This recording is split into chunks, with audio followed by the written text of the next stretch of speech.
Hello, everybody. Welcome to Level Up Academy by Doc Leland. I am Doc Leland. We have a special guest today, but before we go to our special guest, first of all, don't judge my karaoke mad skills, okay? We're just going to go with it. And today is the birthday of a special person to me. And I know some of you know her as well. We're going to YouTube, guys. We're going to YouTube. Are you guys seeing what I'm seeing? I hope so. We're going to sing. Hold on one second.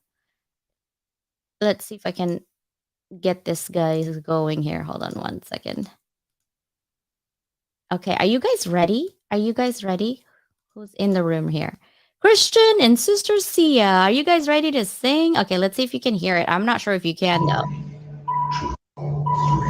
Ready? Doing the countdown.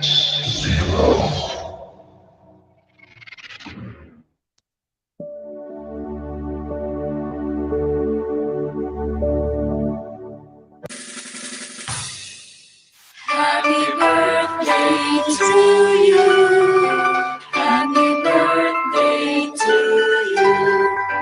Happy birthday, happy birthday.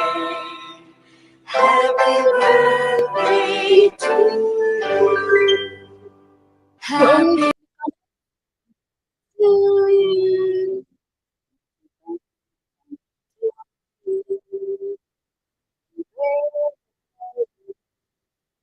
Oh, you don't speak Cole?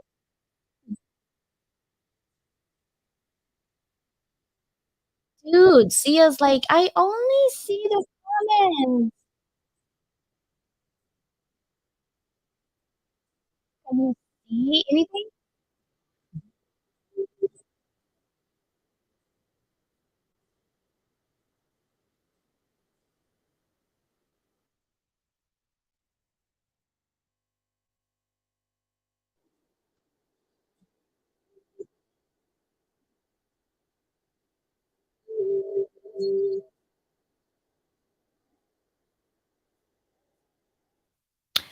Oh my gosh, you're only seeing that?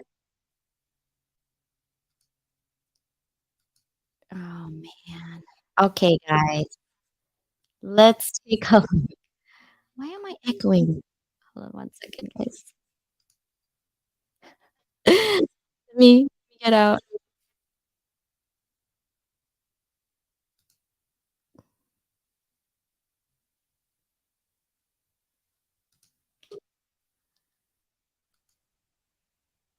Oh my gosh, I'm still doing it. Can you can you hear echo? Hold on.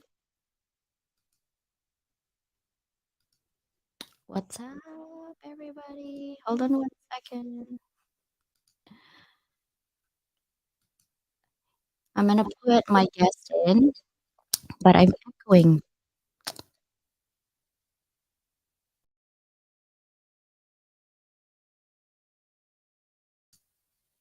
Can you hear me now? I'm still hearing echoing. Hmm. Can you hear echo? Paul? Can hear a little echo, but I see myself now. Yay! Welcome, welcome. I'm hearing echo a lot. Yeah. So let me see what I can do here.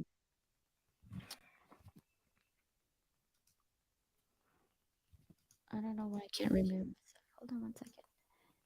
Tech issues. Don't you love these tech issues?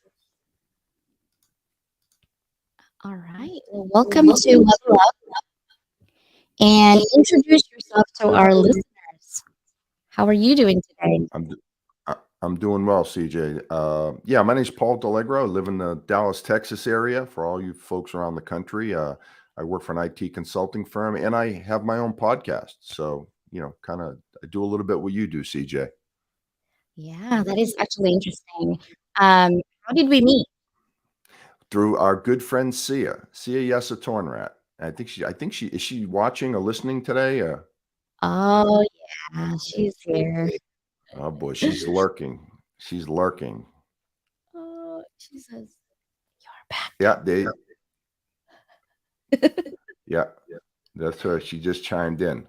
Yeah. Christian's here. I can't afford to miss this. Natalie is here. Yeah, I'm Janice. actually hearing you're echoing to me. Not that not that we can't Yeah, get I through am this. echoing. I'm not sure what's happening with the echo here, Yep. but hopefully we'll fix that soon. This is my first question.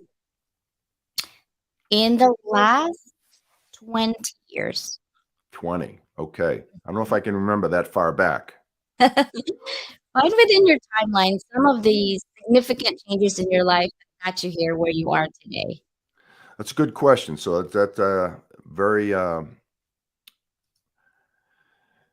very good question for me. So I was not in technology sales up until I was 48 years old. So that was probably 19, oh man, the early 2000s. Yeah, let me think about that. So I had a friend of mine that owned a consulting firm in Dallas that I had worked with when I first moved to Texas. And I wasn't really happy with what I was doing. And so we went out for some drinks one night and he said, "Hey, why don't you come, work for me?" And I said, "Well, I don't know anything about technology." Some people would argue that I still don't, by the way, CJ, but that's another conversation. So we got to talking and I kind of made the jump. And I'll tell you, it was difficult at that age to jump to a completely different industry, highly technical industry. But that was probably the biggest change in the last 20 years, changing industries like that. I wouldn't want to go through it again. And I'll tell you why. Yeah, I would go to meetings and it would be like a foreign language to me, right? They were speaking so technical. Not that I'm the most technical person in the world now, but at least I can understand the conversation. I have engineers that work with me to help, architect solutions, but I feel like I'm not out in left field like I was. So if in the last 20 years, I would say that's the biggest significant change in my life. Hmm. How did you actually transition? Like, why did you decide to come to sales? Well, I've been in sales my whole life. So I started out, I was in a different industry early on in my career. I was in the materials handling industry. That's how I started out in sales. Uh, and what that means is anything in a warehouse, pallet racking, conveyors, cranes, warehouse management systems. When a warehouse goes up, someone's got to design it, right? And so it's, the proper flow of product in and out. Like Amazon would be one that everyone would recognize. I've never been in their facility, but I can only imagine how sophisticated it is, where if you can like hit the buy button this morning and have it on your doorstep in 3 hours, I don't even know how that's even possible. But so I started out in sales. I always liked sales because I always liked the autonomy. I always like, hey, if I work hard, I can make money and I'm really my own boss for the most part. And so that's how I've been in sales, 30, I don't know, 35, 40 years now, giving my age away. I won't give any of my beauty secrets away though, CJ. I can't hear you. I cannot hear you. Of course you can't. Oh my Okay. God, I need to see you right now. I'm like doubling. What I did is I got out and then I backed in and there's two of me. Oh boy. Oh man. I think one of you is enough, CJ. I'm not sure this world could handle two of you. No, I don't think so. I'm trying to stay away from the mic. Um, I wanted to know, like, in terms of sales and what you're doing, why podcasting? Okay, so I'm going to blame Sia for that one. So Sia and I worked at HPE together, and we became friends. She was an enterprise rep, as was I. We became friends, and she had been telling me that, hey, I'm going to start this podcasting thing. I thought she was crazy, number one, and so as time went on, I left HP, she left HP, and then she had been telling me, "Hey, man, I think you should do your own podcast." And I was like, "Ah, man, I'm not sure if I really want to do this." But when the pandemic hit, she called me up one day and said, "Hey, we're going to be at home pretty much full time. If you're going to start a podcast, let's do it now." So she really gave me the kick in the butt. And she had also said that no one else in the Dallas Fort Worth area was doing a podcast. And she was right. there's since that time, there's been a few more. So I would kind of separate myself and just a way to get my name out there. And it's worked. It's really worked well. I mean, I can't tell you how many times I go out to a networking event and I'll have some people. It just happened last night. Someone came up to me I haven't seen for a long time. They said, "Man, I love your podcast. I've watched every episode. You're doing a great job. You're so much fun." I mean, don't get me wrong. I don't think I'm Joe Rogan yet, but I'd like to think I'm getting a little bit better at it. And it's fun. And so that's how it all started. I blame Sia for that. Or give her credit, depending on what day, what side of the bed I wake up on. But no, If it's she's been. bad, we'll blame Sia. Yeah, If it's good, we'll I'll take take all the credit. Absolutely, yeah. I can jump on and off the bandwagon when I see fit. That's my prerogative. Mm. So, How do you choose topic for your podcast? so another good question. When I started it, I didn't want to do just technology. Technology can be a little dry, right? Like you get someone on there talk about, network switching and how many ports and speed. No one really wants to hear that. One thing I've learned about podcasts is people love a good story. So I've kind of broadened it. I've had gangsters on. I had a cop that wrote a book that got shot in the head twice, and his road to getting justice for the guy. It took him 11 years. Matter of fact, he's talking on Netflix right now about doing a series on his life. I've had anxiety coaches. I've had body language coaches, right? Different things. So I just look for interesting topics, and I work in a fair amount of technology because I'm in that industry. My company sponsors the podcast. So I do a little bit of technology, probably 50%. I don't know the exact number, but anyone that's got a good story, I'm up for it. I love having authors on because they usually have a good story. If you write a book, you usually can have a good subject matter to talk about. So, and then what happened now that I just dropped episode 73 today, but now that I've got my name out there a little bit, people are coming to me to be on the show.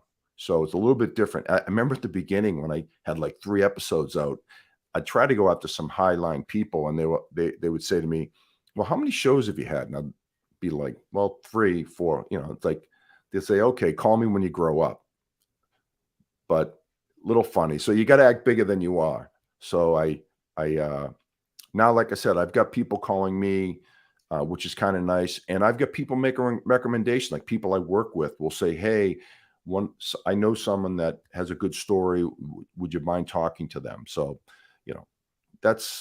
there's all different ways. Sia's been a big help. She's always recommending people for my show. She's such a great networker. She knows a million people.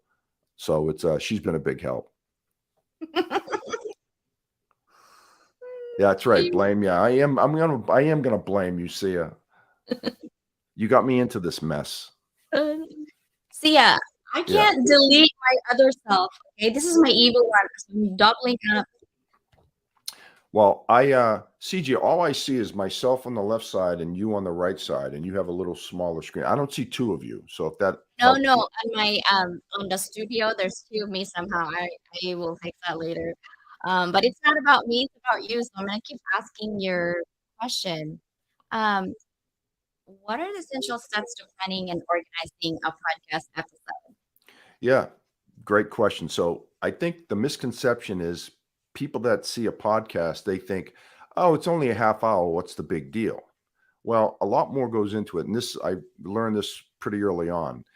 So you've got to prospect for guests, whether it be people calling you calling them, people getting referred. That takes time. Then I typically have a call for about a half hour, a pre-call to go over the talk track and to see if it's something that is a fit for both of us. Because my goal is I always want my guests to look good. I want myself to look good. I'm not covering any political topics. I'm not here to cancel anybody. I want it to be a win-win for everybody. So once we figure, okay, I think this person has a good story, then we kind of go over the talk track. Now, I don't script it out. I don't believe in that. Like, okay, I'm going to ask you this, you say this. I usually get maybe 8 to 10 bullets, kind of like what you're doing, today. You got some questions you're going to tee up.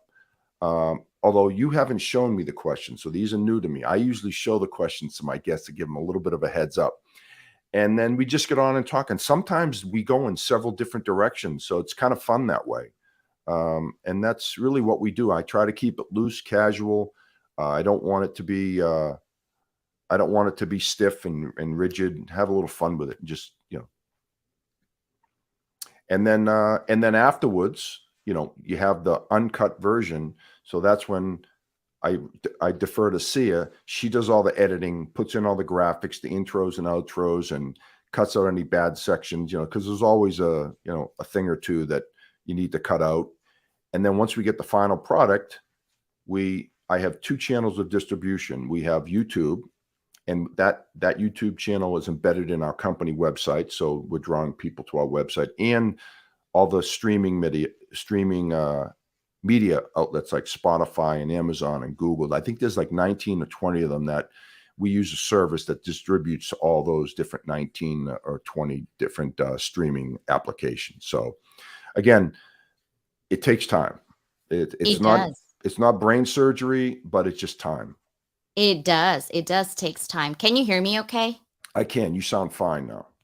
Okay, good. Now, what I actually am looking at in terms of podcasting that I wanted to know is when you are picking a guest, because we always have a question, like everyone, when you were nothing, you literally have 4 episodes, people are like, hey, by the way, I want to, be in your podcast, and they like to insert themselves. And like you said, you feel bad after the conversation, but you know that there's really nothing. So my advice is, when you want to be on a podcast, right, we have a goal, right? In order for us to highlight you the best of our ability to do it is to give us at least minimum, I don't know about you, Paul, but minimum 3 for me, added value conversations that people can have a takeaway, because they're spending their time with you. Their precious time is non-refundable. They're here, and I appreciate every single one in here. So make it count. So in light of that conversation,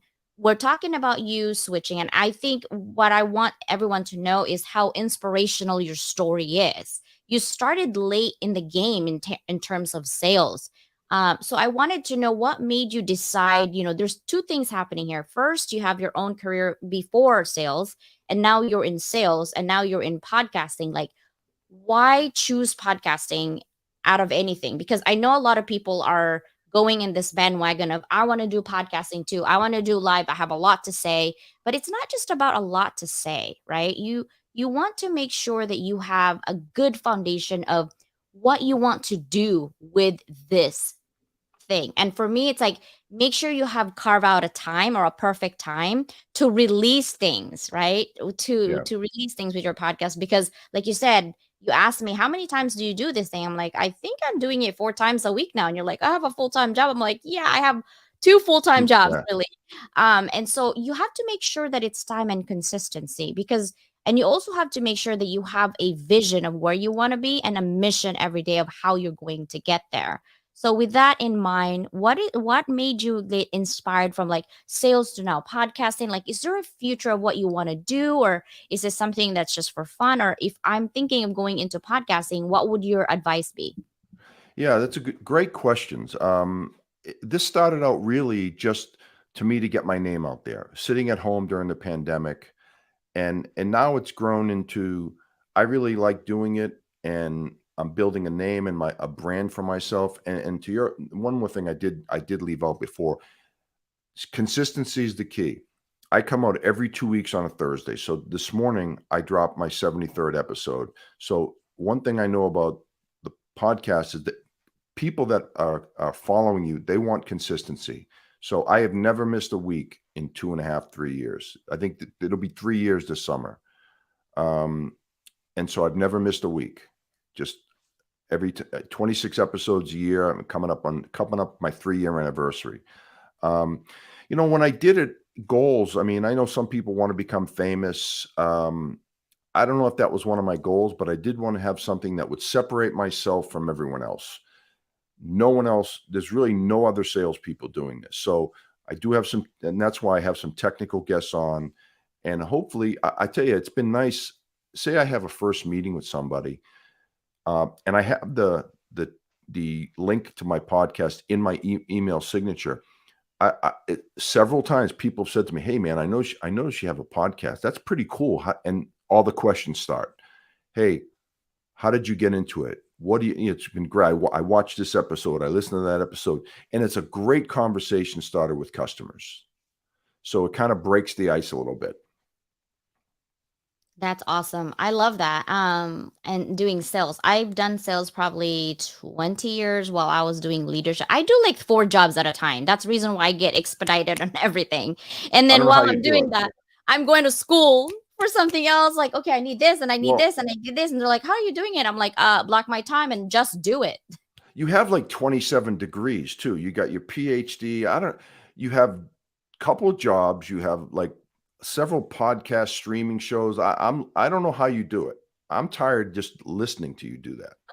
Everyone tells me that, guys. And then I You- get told, "Oh, you don't sleep." I'm like, "No, no, I sleep. I swear, because I do have eye bags because I partied a little hard on the weekend. I went to Monster Palooza, and my high schooler graduated on Friday. 2 weeks ago, I graduated for MIS in cybersecurity and counterterrorism, and then I'm going for back to school again. By the way, in October, I'm waiting for that letter saying, "Yes, I'm gonna accept you again." I don't know if the college is going to accept me for my other degree. I want to get a master's in psychology. I love Yeah, neuroreading. I've taken a class from one of the leading brain surgeon in Johns Hopkins Hospital, and she has studied brain for 20 years of her lifetime, and she's actually extrapolating that information on how to market your product, your service, and to you. And I think that's actually really good for business. And right. when people ask me, why do you have so many degrees, you only need one, I said, you don't understand. Because I'm a career teacher, professor, whatever you want to call me, I have to be an advanced student. How are Right. you going to follow a teacher who had a degree 20 years ago and hasn't had professional development? Your technology 5 years ago, even 2 years ago, even last year is already old. So, in order for you to teach someone, you need to constantly be, right? Constantly be Always learning. growing, right? Always growing, always And learning. yeah, and people are like, you don't need a degree for that. I'm like, for education, in order for you to teach a class, this class, this class, this class, you have a degree. You have to have a degree for that. That's a qualifier, Yeah, right? and you're So teaching now in college too, right? I'm a professor. Yeah, I teach MBA, master's, and doctorate students. So my oldest student's 78. But here's the thing, Wow. in order for you to teach someone, you have to have something to talk about, like just about like you said, right? And you can only do that through learning and in a setting that is structured. So now I literally can teach. Hopefully, I'll get my other degree soon, starting October with psychology. I literally can teach from psychology to marketing to economics to statistics through IT because I have all of that, right? Then who do you Unbelievable. know that have all of that? Nobody. Exactly. So what does that mean? Competitive edge, competitive advantage. You see? Right. Yeah. That's my strategy. Okay, that's for sure. Now back to podcasting though. I wanted to know more about what are some effective strategies for promoting and marketing your podcast? Like what have you done other than using Sia? Because we're using Sia, Yeah. right? Yeah. Well, I think you and I actually touched on this before the show about I don't think I do a good enough job promoting it. But all the social media platforms like Facebook and LinkedIn and Twitter and whatever you have, I try to promote that using those three platforms, and I should do more. I'll be quite honest with you. I get a little lazy at times, and I'm my own worst critic. But I should do more. But that's basically how I get it out there. And I will start doing. And I've talked to Sia about this. I'm going to start doing short video clips too, because that seems to be a trend now. And I try to keep my podcast to under 30 minutes because it seems like if you start going longer than that, people are not going to listen if they don't have the time. Unless if they're driving, they got a half-hour drive, they'll click on it and listen. But if it's an hour, hour and a half, although I did have the gangster on for over an hour, and that got 20,000 downloads. So that was Gangster. that's Okay, guys, if you know any gangsters, let them on my way. yeah. Let's see what kind of conversations we're having. I'm like, oh, that would be so interesting. So if I could do it, I'd have gangsters on every week. I love that stuff. Oh man, that Love is all so those stories. funny. Yeah. Oh But they man. have to be they have to be Italian though. I don't want any like other gangsters. I just only Italians. I'm a little bit biased in that regard. Oh, that is so funny. Remember I told you my husband is his family is from Calabria. And Okay. if you know the history of Calabrese, they're like even ISIS is really um what should I say, like threatened. They won't go to in Calabria because they're like true gangsters. And I love Italians. And so my husband's like, well, we should visit family. And I'm like, oh, I don't know if I want to meet your family yet. Like, and we've been married I, for 20 years. So I don't yeah. know. I just came back from Italy last week. I was there for Right. I was in Tuscany for a week. And then And why before did you that, come back? why? Yeah, it's a good question. It's so beautiful. They were in wine country in the Chianti region of Tuscany, and it was beautiful. Just we had a blast. I'm not a big wine expert, but I will say that I was pleasantly surprised how much fun the wineries were. I mean, they treat you like gold. We had dinner there. They try all these wines. We ended up buying some wines. They should be getting them in the mail any day now. But Maybe you Italy's a can beautiful. ship one for me. I don't really drink, but because when I drink, I literally will go to sleep. Like I can't function when I it's just I can't. I wanted to highlight Sita Teacher. Hello, you're brand new actually. So thank you for coming. Cynthia, have you been looking and following me around? He's like, I saw you on LinkedIn at 3 a.m. Oh, someone's looking. Oh my gosh, that is so funny. And they're talking about your hat over here between Mike and So Sia. So I will say this. I blame Sia for that one too. So I don't even wear glasses. These are reading glasses, right? And so when we started putting the podcast together, I had this hat already, and I had a picture of myself on my desktop or something. And I was sharing my screen with Sia, and she just said, "That's it. That's what we're going with." And I got to admit, another good decision. I get a lot of compliments on the hat. It distinguishes you from everyone else. So I kind of run with it. I wear a few different hats. Sometimes I'll wear a baseball cap or a scally cap. I'll change I it up like a little bit. fedoras. But this Fedoras, is this yeah. this is my signature hat. Again, blaming Sia. Sia. Sia, we're blaming. This is a good thing though, sister. Okay. And my daughter actually said, "Hey, mom, they don't know that your studio is actually dark? Maybe just tell them that it's so bright outside and just wear your glasses." I'm scared of getting wrinkles right here because most people get wrinkles right here, right? Yeah. And so my glasses is this big. This is my Oh my glasses. God. I don't think they're big enough, CJ. My hat is like I could cover like an umbrella. So she's like, Mom, why don't you just wear your glasses when you're doing your podcast? I'm like, girl, your mother is blind. I could not see the words if it's not close enough to me. So she started laughing and I was like, no, for real. I can't do it. My question to you again is back to our conversation on podcasting. What do you think is the key elements of a successful podcast intro and outro? Boy, that's a good one. I think it's got to be something catchy. Like we have jazz music for mine, so it kind of grabs you, and some graphics with it, and the fedoras in there, different things. And Sia put it all together. I'm going to make Sia a star, I think, after today's show. Sure it is. But I think it just adds a little pizzazz to your podcast if you have some good graphics and good music on the intro. I think it grabs people's attention versus just static voices. That's just my opinion. I could be wrong on that one, but again, I've gotten a lot of compliments on the graphics and the music.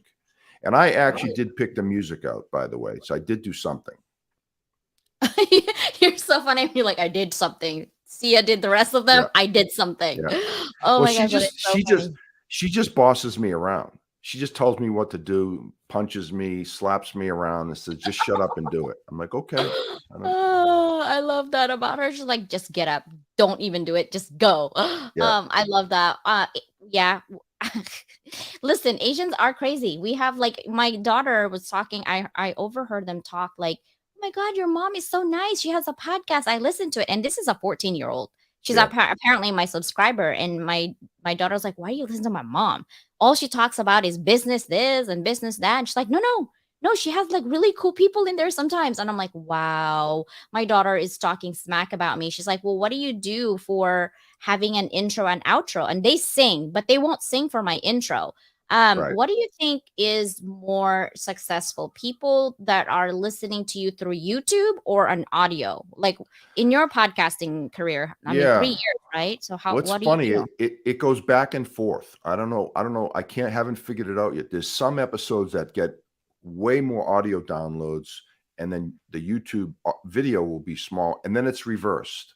It'll be the pendulum will swing. So I haven't figured that out yet. Um, I would think the audio should do more because people, when they're moving, they're walking. I know my wife listens to podcasts when she walks the dog in the morning. So, you can kind of multitask, right? If you're driving somewhere, you can listen versus sitting in front of your computer. But I would think the audio would be more. I could be. I'd like to see some stats on that actually. Yeah, I feel like the audio could be more because I think at one point one of the is it Cheers or some other thing that he's doing a video. I think it's on Netflix, and he's like, "Hey, would you like to come to my show?" And it's here, and you'd fly to New York. I was like, I love you, I love your show, but unfortunately, I'm not flying anywhere right now. And I Yep. I wanted to like get myself. I'm like, dude, you could have done that. Like, you could have just gone to New York, but at that time, it was like kind of just right off COVID. So Yep. when it comes to like podcasting intro and outro, it would be so cool, I think, to have one of your friends talk rather than us. I think. What are your thoughts on that? Like, we could You make know, Sia talk. yeah, I actually didn't think of that, but it could be something different, right? Something that again, it's all about getting people's attention, and you got to grab them quickly. That's one thing I've noticed. Um, can't you can't you know you can't just have boring same stuff that everyone else had. It's got to be a little different. Yeah, it's true. Um, Cynthia's so funny. I love those frames. Yeah, right. I have a black one like that too, but it's more for a what do you call this? Blue Uh, lights because I yeah, get migraines. But I can't see it through them, so I have glasses. You look like crazy from Crazy Rich Asians. I am crazy, but I'm not rich. So let's just get that straight. I'm definitely crazy. Oh, yeah, that's funny. I would agree with her. He's agreeing with that. Sia, I'm going to talk to you after this for sure. Sia says, I feel like intro outro sets the tone of who you are and what the show is about. That's true. I think my voice in my intro is so different because I'm concentrating on just the Yeah, voice rather than, when I do live. Now, when it comes to technology, a lot of people are thinking, hey, I want to do a podcast or I want to do live. What do you prefer the most? The audio rooms or audio only or live stream like this? I don't do much live streaming. All my podcasts are recorded and then edited and then published. Um, it's a little bit more comfortable knowing, like live streaming. If you mess up, it's live. You can't pull it back, right? So that's the comfortable feeling about recording. That you make any mistakes, you can edit them out or re-record if you have to. I don't really have a preference, though. I've done several live streaming shows. I have no problem with it. Either way, as long as I don't put my foot in my mouth. And I have a tendency of doing that. We all do it. What the heck? But how Yeah. can you create engaging and like informative content for your podcast? Like you said, hey, how do you find guests? Is there a specific thing that you're doing? Like, hey, I'm gonna have this guest next week. I'm gonna have this guest next week. Like, is there something that you're looking for in terms of having a guest in your podcast? Because people here might be interested. Right. Yeah. No. Again, I'll stick to my basic principle of I want someone with a good story. Like I've had anxiety coaches on. Those episodes did really well. I mean, matter of fact, I had an anxiety coach on, like, I don't know, a month ago. My wife, unbeknownst to me, listened to it. She went out and bought 3 books for my daughters. She loved it so much. It was Stephanie Delfonso. She was on my show. So I just look for good stories. I don't really try to stick with anything specific. Like I said, I've had a cop on that gets shot in the head. I've had body language coaches. I've had different things. I don't really care. Now, some people will say that hurts you because you're not known for something. But on the other hand, I've had people say to me, man, I love the variety on your show because I never know what you're going to come out with. Like I never know who the next guest is going to be and what they're going to talk about versus if I had just a technology show, right? They know that it's going to be technology and that's okay if that's your audience, but I wouldn't enjoy that. I like doing different things. I like what you said there because I focused before on just higher education and all Right. the professors because I was a dean. It's like they Right. didn't really have a choice. We had a conversation, but I love to talk about student engagement because it is a problem in the classroom. Because of TikTok nowadays, because of live like this, they learn different things and different ways of learning. So Yeah. I think having a variety is also good, but having a theme, I think to me is also good, but Yes, have I agree. variety at the same time. Yep. Um, how do you set the tone? You're like, hey, I'm gonna have, by the way, FYI, I love Stephanie Delfonso. I have her book and it does help me. It does help me when it comes to like having some calming moments for my life here when it gets chaotic. But when you choose somebody to be in your podcast, what are some of the things that you look for when you do a one-on-one? And I'll share mine. Yeah. So what I do is I say, look, this show is going to be about you, not about me. So whatever industry they're in, whatever field they're in, I say, hey, look, what are the 4 or 5 things that you want to talk about? Right. And normally they'll have them ready for me. So they'll send them to me. We'll go through them one by one. We'll kind of talk about the talk track. And my goal is to tee it up for them, right? Just get them to tell their story. And that's pretty much it. Pretty basic. It's not, we're not trying to boil the ocean here. We're trying to get someone to tell a story and hopefully they have an interesting, I'm trying to think back to all my guests. I've had so many shows. I'm losing track of, who was on at what time. I had 2 of my cousins on the very first actual show I did. I had 2 of my cousins on. We called it Cousins in COVID. And I had my cousin Peter Antonelli and my cousin John Capoletti. And if you notice, their names end in vowels. So, try to get as many Italians on as we can. That's so cool. I know. And my daughter, when I get mad at her when we were in Boston, I would speak different languages so people don't see or don't hear what I'm saying. Like I would speak in Tagalog when I'm super upset, or I would, speak in Italian when I tell her to when I tell her to move because they don't want to move. And then her friends will be like, is your mom speaking a different language? And they're like, yeah. They're like, well, how do you know? She's like, yeah, she repeats it. So we get it afterwards. And then we go get the dictionary or Google, to Google tell me. 'Cause Translate. I know, I'm like, andiamo, let's go. And they're Yep. like, Mom, stop. I'm like, no, now. And then I go into a second gear of my Filipino and I go crazy. And they're like, oh, yeah, she's going to embarrass us if we don't move. So we just do it. But I love Italian language itself. It's really beautiful. Yeah. And it's so funny because I speak more Italian than my husband does. Very funny. Yeah, I grew up in an Italian house. My grandparents didn't speak any English when I was little, but then once they passed away, really, my father made a point that was his first language and my mother's first language. But my father made a point that he did not want us speaking Italian in the house because he wanted us to be American and he didn't want us to be kind of scrutinized like he was when he was a kid. And I think if he was alive today and could do it over again, he would have changed that. I think, I think it's part of this country, right? We have all these different cultures, and holding on to your culture from the country you came from I think it's fun. So getting back to the language thing, I always took it upon myself to study the language. I took it in school. I studied it in college. I was the vice president of the Italian club in college. And over the years, with the new applications that are out there, Rosetta Stone and Babbel, I always dabble in it. Before I went on this trip to Italy, for probably 6 months, I did 2 to 3 lessons every morning on Babbel, just to kind of get because your vocabulary slips, right? You forget how to say things. I knew the grammar well, and it helped. It helped. I did pretty well over there. Like I said, my wife tends to tell people I'm fluent in Italian. I'm saying, look, honey, I am not fluent. I am conversational. There's a little bit difference. I can say, hi, how are you? Can you pass the butter? But I'm not going to talk world politics or nuclear physics with anybody. You know what I mean? No. I Or IT conversations in Yeah, Italian. exactly. Yeah, Oh, exactly. yeah. So I would but I like did to hear pretty. that too. I'm like, But Paul, talk to me in Italian in IT yeah, about cybersecurity and forget it. counterterrorism, Yeah. ransomware. Let's go. So it was good. So, we did all these tours and we had all these guides. And I just said to them, look, as long as you speak slowly to me, I'll understand. But Italians always look like they're arguing with each other. They did the hands and the this and the this. And so actually, You're you'll like passionate. that. You'll like this. This is my latest tattoo. Yeah.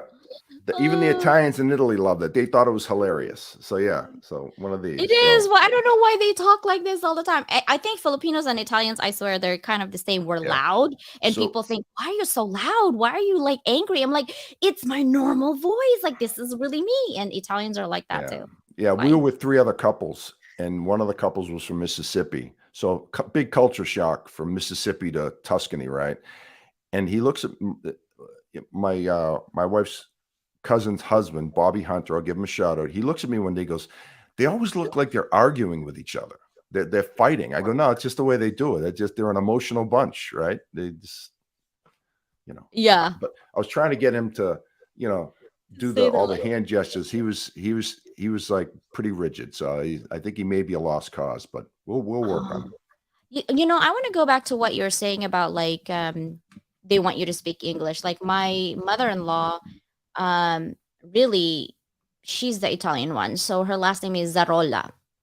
And my husband is obviously Leland from the dad's side, and so my mother-in-law actually her dad is from Italy, like really from Italy off the boat.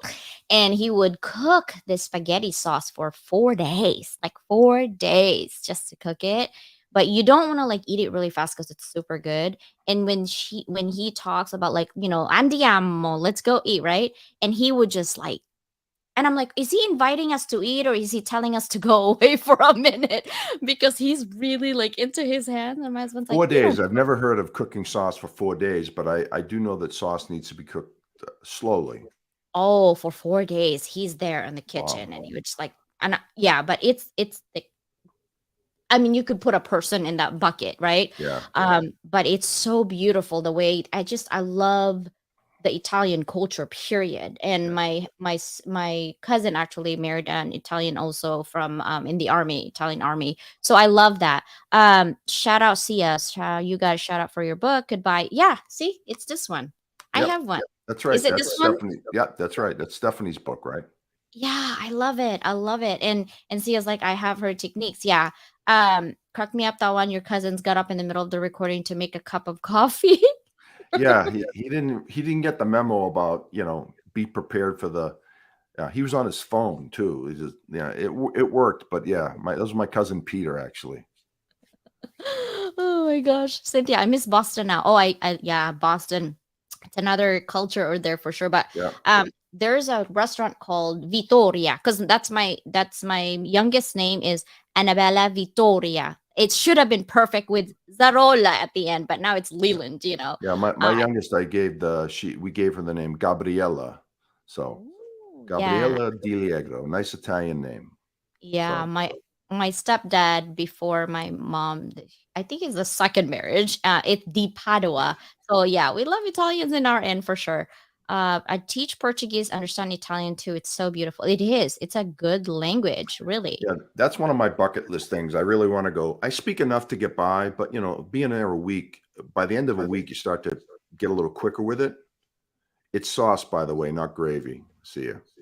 Um, um,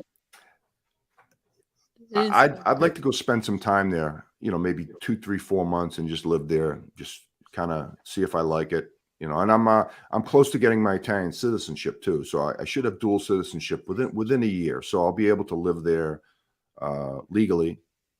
So that'll be fun. So it just bucket list things, and then my kids, my daughter Gabriella will get it too.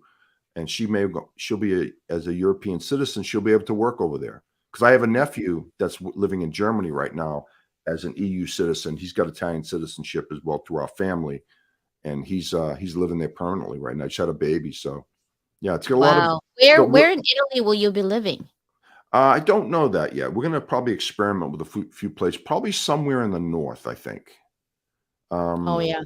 Because I figure we live in a hot climate. I don't want to live in I don't want to live and go to another hot climate. I'd like to go there in the wintertime where it's a little cooler. Yeah. Um, just get I out of the wanna heat. I think I wanna live like where Milan is. I love shopping. So Italian leather is one of my favorite anything. Uh, Italian just has it going on with their art. I'm yeah, sorry, it does. there are. Yeah, And it's amazing. Some of the leather shops there, you walk in, you can smell that leather like 3 blocks away. It's beautiful. The great smell. Yeah, and I don't think food over there. I mean, they make love to their food. I mean, I'm not sure it's possible to get a bad meal in Italy. I don't think it's possible. Yeah, no, it's not. we took a cooking class one night, and we stayed in an 11th century villa. We had chefs come in and teach us how to cook, and it was great. They made homemade pasta from scratch. They made desserts from scratch. They made chicken cacciatore.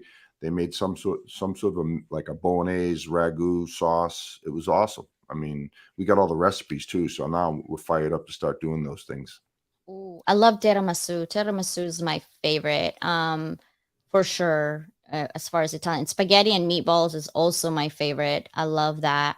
Italian, the way Italians really make it, and I think there in Boston, Cynthia, there is a what is that? I think it's called Vittoria. It's real. I feel like there's some gangsters owning that restaurant because like we took a picture because it's um our child's middle name, and actually it's not Victoria. People always call her Victoria. It's actually Vittoria, like victory, but it's VITT, right? Vittoria. Yeah. And it's funny how they like Victoria and she hates it. She's like, no, it's just Vittoria. Like there's no C and there's double T. Like, she has to do that. It's so funny. But as far as CS says, we can go visit now. Yes. Yes. We're gonna take Paul though, because he knows more Italian. And that way we don't have to get lost and like get taken somewhere else in a villa that we don't even know. Back to our One, podcasting. well, Go I ahead. want to say one more thing about the Italians. Sure. We rented a car. It's the first time I ever rented a car in Italy. And now I know why all the Italians are great Formula One racers because they're crazy. All those winding roads, I mean, they're passing people on curves. I mean, they're crazy. Um, but they're good drivers. They don't seem to get in accidents. So I don't know. That's why they're all good race car drivers. They got to, Yeah. they, Yeah, but you have Lamborghini, right? I'm like, oh my yeah, gosh. you get Maserati, Lamborghini, Ferrari. You get all those. Yeah. For me, Lambo is like my other dream car. I used to love Porsches and stuff. My husband and I had a matching one. We love turbos. He does racing on the racetrack. Does he? Um, yeah, he loves speed. And I told him it's the Italian in him that's crazy that loves those. I'm like, you are getting older. You don't need to be driving like crazy, and he does, and he wraps his car, and he loved Need for Speed stuff. Like it's just crazy. And I think Italian just likes quality. They really do love quality everything, and I Yeah. love about that culture. Well, you can see just walking the streets of Italy how nicely dressed everyone is. Not like over the top gaudy, but just you can have nice shoes, nice shirts, slacks. Just a lot of the men and women just put together well. Yeah. And my daughter wanted to do art because she's really good at art. She wants to live in Italy, but she doesn't know which part of Italy really she wants to focus her art in. So maybe in college she will be there. I will push her so I can visit her, and then maybe I can visit you when you become an Italian citizen, and we'll just have some really good stuff, and we'll take Sia. I mean, we'll have a podcast in Italy. That would be There you ideal. go. Yeah, it can be done, right? And that's the beauty about technology today. You can really work from anywhere. That's the other thing. We went to Denver last summer for a month up in the mountains in Frisco, and I worked. I brought an extra monitor with me, and so during the day we worked, and it was no one knew. I mean, no one knew that I wasn't. Now you can't do face-to-face meetings, but you can work around that. Yeah, there's Zoom, there's StreamYard. This is my last question for you. If Okay. today is your last day on Earth, what would be your message to your future families? We're talking about great, great, great, great, great grandkids in terms of inspiration, in terms of how to live life and fulfillment. Well, I'll tell you what. This is one thing. As I've gotten older, I've learned. I used to be a worrier, and I would say don't sweat the little things. I know it's cliche, but I don't think I enjoyed my kids growing up as much as I should have because I was so worried about how am I going to pay for college, private schools, cars, and so now that I'm past that, we're empty nesters. everything's paid for, and I'm like, man, why did I worry so much? Because I don't think I enjoyed my kids enough. I kind of just went about my daily grind every day. My wife kind of managed the family from that standpoint. But I wish I could go back. If there's one thing I could change, that would be it. Just live for today, enjoy yourself, enjoy your family, because you're gonna blink and your kids are gonna be out of the house like they are for me now. Yeah, I know. One thing that I really love that my husband did for us is he was able to keep me at home while I raised the children. And people are like, Yeah, "Well, that's because you got money." And I'm like, "No, dude, we were struggling. Like I married my husband without a job. Like I don't know. I've been saying yeah, that for a while now. And yes, we're comfortable now, but it's not without hard work, yeah. right? My Um, wife, I agree with you. When my kids were little, my wife did not work. Just in the last like 10 years, when the kids started getting older, she went back to work. But yeah, I never wanted anyone else raising my kids. Mm-mm, me either, because you just don't Going know. But while I was at home, I went back to school and I run a business because that's just how I function. I don't, right. do it like that. And I homeschooled my kids. So that's one thing I love about, being at home. If you can, it's not easy if you can, but you have to make those sacrifices for your kids. Because like you Right. said, in a blink of an eye, I'm like, dude, what? I'm old enough to have a high school graduate? Like what? And so it seems like they're 2, like, and then all of a sudden they're 20 almost. Like, what is happening here, right? Yeah. I tell So people you're gonna blink and they're gonna be grown up. and then my youngest right now, they're not, I have my friends' kids where you go to parties, you drop them off, and they're like, "Hey, mom, can you drop me off here?" And we're like, "Where's the house?" And it's like 2 miles away because they don't want their parents to be seen. Um, my kids actually said, "Hey, mom, meet my friends," which is nice. It's a great feeling Yeah, that they want me to that meet their is. They're proud of you. And then after 5 minutes, you're like, "Okay, mom, you can go now." So I'm like, "Oh man, I opened my mouth too much. I'm gonna go now." And I feel bad. And so, but they know that if I tell them 9 o'clock and you don't check in before 9, and I will scream in somebody's garage. I don't care. I'm like, "I told you it's 9 o'clock," and parents would come out. I'm like, "Where's my kid?" And they're like, "Man, your mom is crazy." And she's like, "Yeah," because I want to make sure that they know respect, and respect for themselves, and respect for people's time. And I think we need a podcast, you, me, Raquel, and Sia, and we're just going to talk about road trips. Like, what do you Yeah, think? Right? yeah, love it. Road trips and podcasting. Now, for podcasters out there, Paul, what are some of the things that you would like to share in terms of your show? Where can they find you? Where can they meet you other than in LinkedIn? Where is it? Sia, post it. Yeah, so it's called Business Brains and the Bottom Line, and if you just search that on YouTube, you'll find it, and or on any streaming app, Spotify, Google, Amazon, all there's like I think there's 19 of them. So pretty much in every streaming app, audio streaming app, there it is. Sia just dropped it in there. Um, or you can just Google my name and it'll show up. So whatever your favorite flavor of application is, it'll be there. And what can they expect when they listen to your podcast? Just some random gangsters? Well, no, like I said, we touch on a wide variety of things, and like say it's probably 50% technology. So we'll have like we've had people from Cisco on and Fortinet, different. If you're not in the industry, you wouldn't recognize those names, but different technology partners, and then just a wide variety of different folks out there. I'm always looking for a good story. Like I said, some people say that's a mistake. I like the variety, and some people like the variety, but it's just my choice. Yeah. And it's not, you're doing it for the people, but you're really doing it for you and what you want to do because it's your space, right? If Right. it's somebody else's space, then you would just comment, but it's your space. So you should have full Yep. control of what you want. So I love that. I am familiar with Fortinet. My husband used to work for them and left. Splunk is there. He works for F5 now. Yep. And he used to do Amazon Web Services and federal government. So pretty familiar with all Sure, of those you are. Yep, technical. Yeah. absolutely. And you guys should actually really not be afraid about technology because it's not going away unless we shut down the whole entire world and universe. So keep that in mind. Don't be afraid of technology. It's your friend. It's just a matter of injecting your own twist and a little swag and gangster in there, like Paul does, right? Any last thing or last minute information that you would like for people to know about you?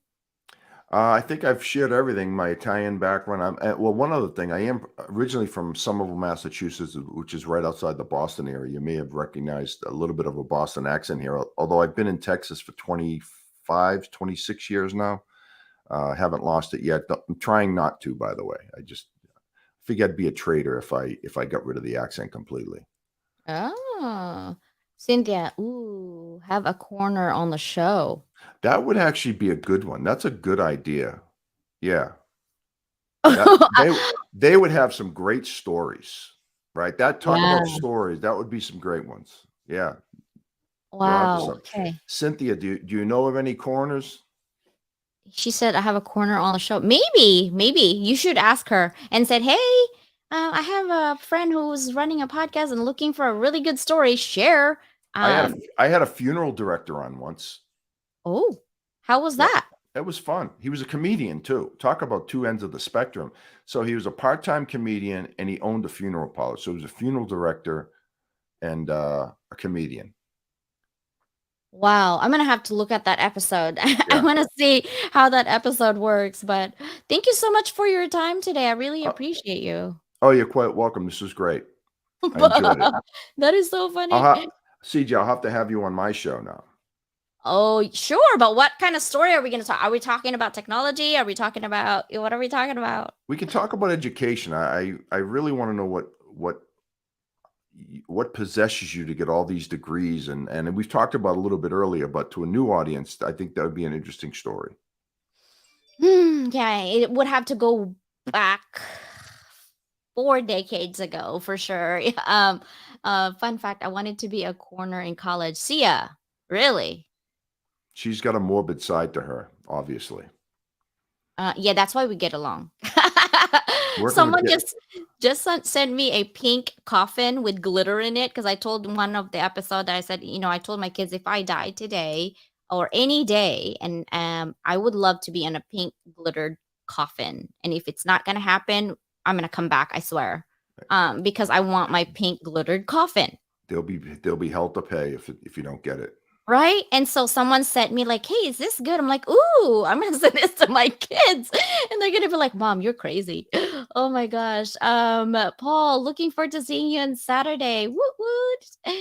And next generation in tax. Seriously. Cynthia said she did too. She wanted to be a corner too. Ooh. Wait, Raquel. Look at what Raquel said. She wanted to be a mortician.